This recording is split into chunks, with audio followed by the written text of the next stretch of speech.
Hey, welcome back to Milton Daily Homes. Chuck here. We got a list of 14 properties for the day, and it's been a bit of a rough day. I dropped a 2-pound piece of frozen meat on my toes, and then getting into the car, I ripped my pants, and even though I've lost 30 pounds in the last few months, it still wasn't enough to contain, I guess. And then I just spilled lunch on my shirt. So if you've ever had one of those days, then I'm definitely feeling for you today. But there's still a lot to be thankful for, and one of the things I'm thankful for is that you tuned in to today's episode. So let's get started with the list. We've got 663 Woodward, number 80. It's at 247.5. It's a 3-bedroom, 2-washroom, like 1.5 washroom.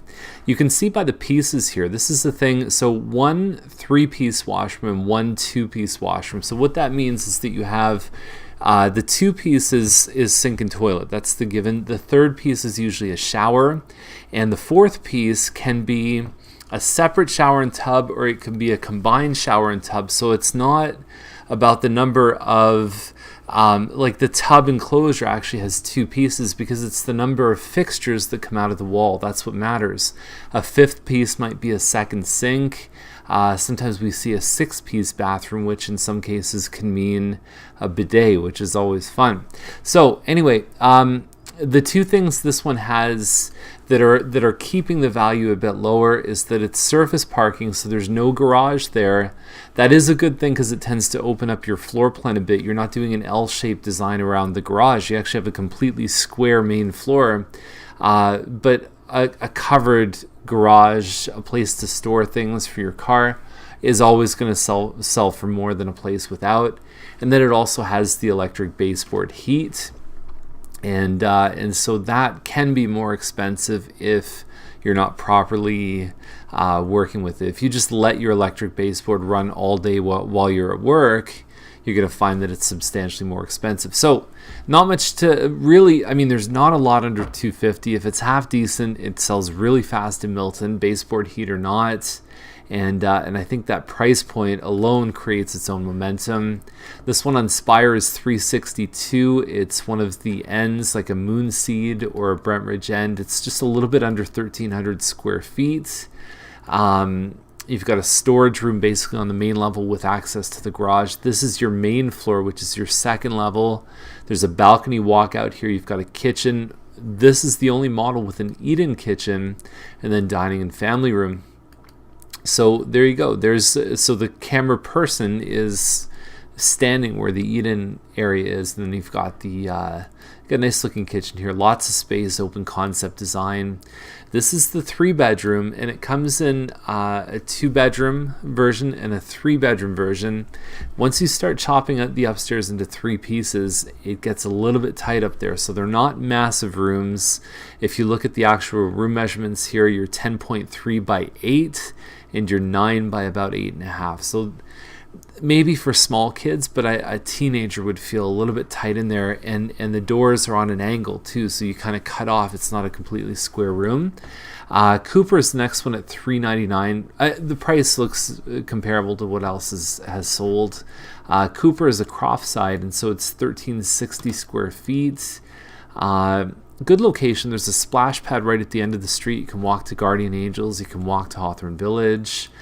Little thing in the kitchen that I thought was interesting. So they've extended the pantry out, and then they've taken out some of the cabinets here, and they've added a small eat-in, because it's tough to position. A lot of times when you see an eat-in in this kitchen, it's like a raised table with maybe 2 chairs. So this is really good, I think, for having kids that could even do their homework here, or they can eat. I could see a lot of use here. I mean, you do sacrifice a little bit of space here in terms of cabinet space, but I like that. I've never seen it. I've seen hundreds of Croft side models, and I've never seen that done. So nice move there. And then they've upgraded the floors upstairs too. There's no finished basement, and $399 seems to be going rate. We've seen this model with a finished basement go well into the 4s. So they bumped up a bit. At the start of this year, we saw the values bump up on the Croft sides. Duncan Lane is $412.7, and faces train tracks. Anything on, or most things on Duncan Lane, aside from like the higher 5s and the really low numbers. Like if you're 200, 300, 400, you're facing train tracks. Yeah, I don't know if I love the floor plan here. You basically have a kitchen with a large eat-in, and then you just have one room on the main floor. I think you can get better for the 412.7, but given what else is sold in that neighborhood, it's not that far off on price. It's more of kind of a personal preference thing, and values aren't completely linear. You'll find, certain areas or certain types of homes tend to be commanding a bit of a premium. Some are a little bit down. So really understanding the market and getting out there and seeing stuff is going to allow you to really interpret that kind of information. You can join us on a tour of homes if you like. There's a sign up just over there. We run the tours 7 days a week. It's about 2 hours to come on a tour. So in that tour, you see about 4 or 5 properties, plus you get a feel for the different neighborhoods and types of places that are in your price range. And we don't put country buyers with condo buyers. We really try and keep the tour specific to what you're looking for. So the sign up is just over there. Sherwood is 418.8. It's a semi-detached. You kind of walk through the main room. It's actually a lot like the farmstead, like the Milton Brook Gardens homes. Even 620 Ferguson has some homes that are very similar to this, the end unit towns. 418 seems like it's not that far off. We've got Evans Terrace is 419, and so we're dealing with a smaller semi. I think this one is around like 1,300 square feet. Not a lot of upgrading inside here. They did put a new roof on, so I always check in the description in this neighborhood, because it was one of the first phases Mattamy built probably 13 years ago. There's a good chance that the property has needed a new roof, and then you've got a finished basement here too. The lots are a little bit wider. You're about a 30-foot lot for a semi, and Mattamy's building stuff now. 30 feet gets you a detached home. So obviously the philosophy for builders has changed quite a bit in the last 14 years. This one on Thompson, 454.9, it's a semi-detached. I don't know what model it is. I could probably do a street view and tell. Here's the thing though, new roof with 35 warranty, that you have to be careful with that, because when they say it's a 25-year shingle, you're lucky if it lasts you 18 years. So I don't know how, if that really is a 35-year warranty or if it's a 35-year shingle. So those kind of things, vinyl siding upgrades, 17 SEER AC unit, those aren't sexy things. Like, I understand that the owners have spent money on it. It does not return. It's one of the lower return items that you're going to find, because all a buyer cares about is, does my house get warm, and is everything in good working order? So replacing a roof might cost you $5,000, and the buyer gets to use a lot of that benefit, but you're not getting $5,000 back. It just doesn't happen. Air conditioning, roof, windows, and furnace are really the 4 big ones that if you do them right away, you're not going to get that money back. It's pretty much guaranteed. It sounds harsh, but that's the way it is. That's a logic thing. It's a left brain thing. Buyers are buying with the right brain. So you can convince them of some kind of value, but it can be very difficult. So 329 Kingsley is 469. I'm starting to feel like there's a bit of blood in the water on this one. They had it as high as 519. They came down to 499, 479, 469, and it's 50 by 125. Lot's fantastic. It backs onto a park right in the middle of Kingsley Court. So no issues with the lot there, but we're talking about 1,000 square foot home, maybe a little bit smaller than that, with a finished basement and no garage. Now, the finishes look decent from the pictures, even though the photos are extremely low resolution, but the work is not done well. I've been in this home. I've seen it. It's not impressive. I think in some cases they may have added a few shortcuts. So at that point you say, you know what, I'm going to have to fix the work anyways. This is a tough listing. I think they're going to have a tough time with it. There is an apartment, but it's a very choppy layout. It's a tough one to sell. So Clark Boulevard is 484.9. And it's a Powell model. It's about 1,900 square feet, 3 bedrooms upstairs. Usually the 3-bedroom has the laundry upstairs, plus a little small den area. I think the value is definitely here on this one. I like the price point. They've added the extra pantry here too. Taking things off the top of the cabinets looks better for a listing. It's fine in person, but it tends to clutter the pictures up a little bit. There's your den upstairs, and they've done it looks like an aggregate with a wood porch, or whatever you call it, wood deck.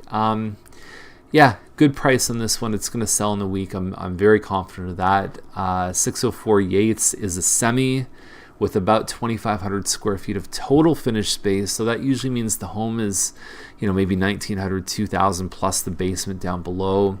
485 is a little bit on the high side, but we've seen a little bit of a bump in these. It seems like the semis have really, I could probably do the study on this, but the last 12 months we've seen a substantial increase in semis, and really it started with a very heated July, and it just kind of bumped the prices up probably $10,000 or $20,000 easily, and then that momentum kind of carried forward through the fall of last year.